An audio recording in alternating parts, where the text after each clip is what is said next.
நாட்டுக்காக உழைப்பதற்கே அண்ணா பிறந்தார்.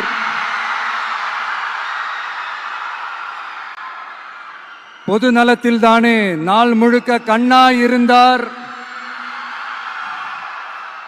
அப்படின்ட்டு எம்ஜிஆர் அவர்கள் ஒரு பாட்டு ஒன்று பாடியிருக்கிறாங்க, கேட்டிருப்பீங்க. அப்படிப்பட்ட நம்ம காஞ்சி தலைவர்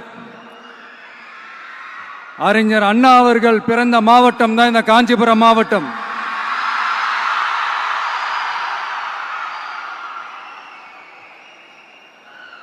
தன்னுடைய வழிகாட்டின்றதுனாலேயே தான் ஆரம்பிச்ச கட்சியினுடைய கொடியில அறிஞர் அண்ணா அவர்களை வச்சவர் எம்ஜிஆர்.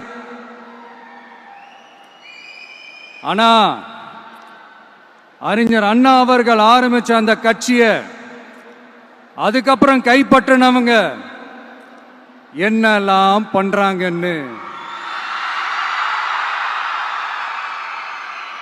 நான் சொல்லிதான் உங்களுக்கு தெரியணுமா என்ன? மக்களே, உங்களுக்கு தான் அது நல்லா தெரியுமே.